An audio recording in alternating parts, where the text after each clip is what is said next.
السلام علیکم ورحمۃ اللہ وبرکاتہ۔ مفتی صاحب، میرا سوال یہ ہے کہ کن فیکون کی نماز کی کیا حیثیت ہے اسلام میں؟ پلیز جواب دے کر رہنمائی فرمائیں۔ بسم اللہ الرحمن الرحیم۔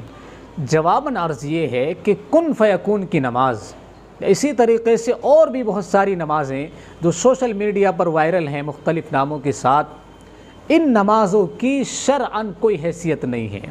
ان نمازوں کے بارے میں دعویٰ کیا جاتا ہے کہ ان نمازوں کو پڑھنے سے آپ کی تمام ضرورتیں پوری ہو جاتی ہیں، تمام مسائل حل ہو جاتے ہیں، کوئی بھی جائز خواہش ہے دل میں، جائز تمنا ہے، جائز ضرورت ہے سامنے، کوئی بڑا کام اٹکا ہوا ہے آپ کا، اس نماز کو آپ پڑھ لیجئے۔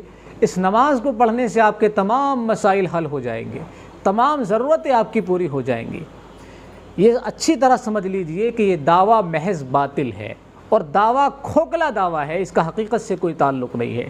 اچھا، ان نمازوں کو پڑھنا شریعت اسلام میں کیوں جائز نہیں ہے، کیوں درست نہیں ہے؟ اس کی بڑی وجہ ہے۔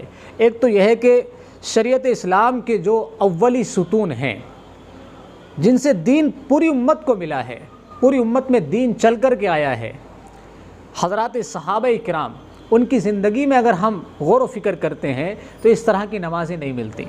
پتہ چلا یہ نماز بعد کے لوگوں نے پیدا کی ہے، بعد کے باباؤں نے پیدا کی ہیں، بعد کے لوگوں نے ان کو رائج کیا ہے۔ تو ان نمازوں کا قرن اول سے، حضرات صحابہ کی زندگی سے، عہد صحابہ سے اس کا کوئی تعلق نہیں ہے۔ دوسری چیز یہ ہے کہ ان نمازوں کے نام ایسے ہیں جن ناموں کی نمازیں شریعت میں ہمیں نہیں ملتی۔ کن فیکون کی نماز، اور بھی بہت سارے نام آپ کو ملیں گے ان نمازوں کے۔ بہرحال ایک تیسری خرابی ان کے اندر یہ ہے کہ ان نمازوں کو پڑھنے کا جو طریقہ ہے وہ بالکل مختلف ہے۔ حالانکہ نماز پڑھنے کا طریقہ ہمیں نبی کریم صلی اللہ علیہ وسلم نے دیا ہے۔ آپ صلی اللہ علیہ وسلم جس چیز کو کرنے کا طریقہ ہمیں بتلا دیں، پڑھنے کا طریقہ بتلا دیں، اس کے خلاف اگر کوئی کرنے کو کہے تو ظاہر سی بات ہے شریعت میں وہ باطل چیز ہے، اس کا کوئی اعتبار نہیں ہے، وہ بدعت کہلائے گی، وہ عدم جواز کی ہی حد میں رہے گی، اس کا پڑھنا جائز نہیں ہو سکتا۔ تو ان نمازوں کو جو پڑھنے کا طریقہ ہے وہ عام نمازوں کی طرح جو نبی کریم صلی اللہ علیہ وسلم نے ہمیں طریقہ دیا ہے نماز پڑھنے کا، اس سے بالکل مختلف ہے۔ جیسے کہ کن فیکون کی نماز کے بارے میں ہمیں وضاحت یہ ملتی ہے کہ ایک تو اس کو پڑھنے کا وقت متعین ہے کہ آپ کو شروع ہفتے میں پڑھنا ہے اور شب جمعہ کو پڑھنا ہے اور 8 دن تک لگاتار پڑھنا ہے۔ ساتھ ہی اس نماز کو پڑھنے کا طریقہ یہ ہے کہ اس نماز میں سورہ فاتحہ کے بعد سورہ اخلاص کو 125 مرتبہ پڑھنا ہے، مکرر پڑھنا ہے۔ اسی طریقے سے اور جو نمازیں ہیں ان کے اندر مختلف صورتیں، مختلف آیات قرآن کی، ان کے بارے میں وضاحت ملتی ہے کہ ان آیات کو 1000 مرتبہ پڑھنا ہے، 300 مرتبہ پڑھنا ہے، 500 مرتبہ پڑھنا ہے۔ اور بعض نمازیں ایسی ہیں جن کے بارے میں وضاحت آتی ہے کہ سجدے کے اندر فلاں آیت کو فلاں دعا کو پڑھنا ہے۔ تو اس طرح کے مختلف طریقے مارکیٹ کے اندر رائج ہیں سوشل میڈیا پر کہ نماز کو آپ اس طرح پڑھیے، اس طرح پڑھنے سے آپ کی ضرورتیں پوری ہو جائیں گی۔ تو یہ ساری خرابیاں وہ ہیں جن کا دین سے کوئی تعلق نہیں ہے۔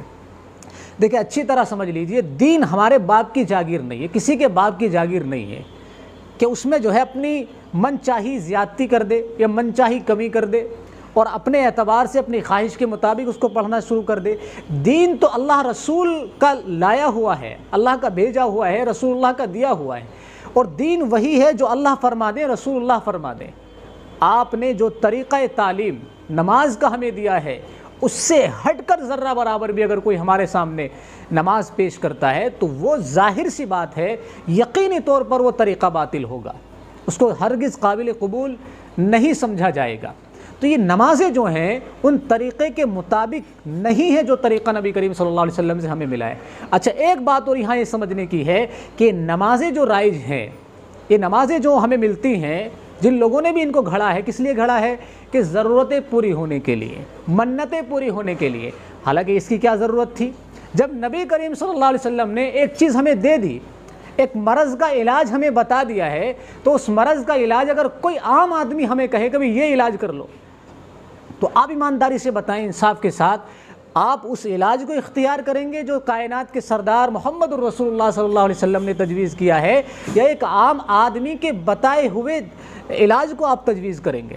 ظاہر سی بات ہے، ہر ایمان والا یہی کہے گا کہ وہی طریقہ شفا کے لائق ہے، وہی طریقہ مؤثر ہوگا، فائدہ مند ہوگا جو طریقہ نبی کریم صلی اللہ علیہ وسلم نے ہمیں دیا ہے۔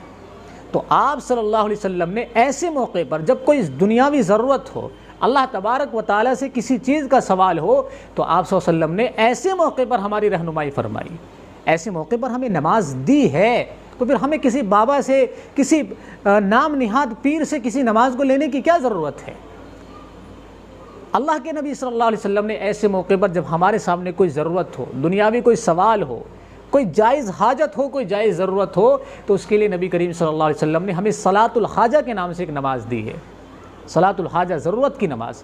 اور آپ صلی اللہ علیہ وسلم نے اس نماز کو پڑھنے کا کوئی نیا طریقہ نہیں بتلایا، جیسے ان نمازوں کے اندر ہے کہ فلاں سورت اتنی مرتبہ پڑھنی ہے، سجدہ اتنا لمبا کرنا ہے، یہ چیز ہرگز نہیں ہے، بلکہ عام نوافل کی طرح جس طرح دیگر نمازیں پڑھی جاتی ہیں ویسے ہی اس نماز کو بھی پڑھنا ہے۔ 2 رکعت پڑھ لیں، 4 رکعت پڑھ لیں، بس نیت کا فرق ہے کہ آپ کو صلاۃ الحاجہ یعنی ضرورت کی نماز کی نیت کرنی کہ میں فلاں ضرورت کے لیے نماز پڑھ رہا ہوں اللہ کے لیے۔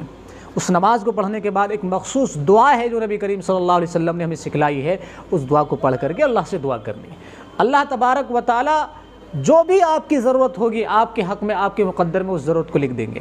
یہ نبی کریم صلی اللہ علیہ وسلم کے الفاظ ہیں، یعنی کوئی آدمی اگر صلاۃ الحاجہ پڑھے اور صدق دل سے اللہ سے مانگے، اللہ سے سوال کرے، تو اللہ تعالیٰ اس ضرورت کو اس کے حق میں، اس کے مقدر میں لکھ دیتا ہے۔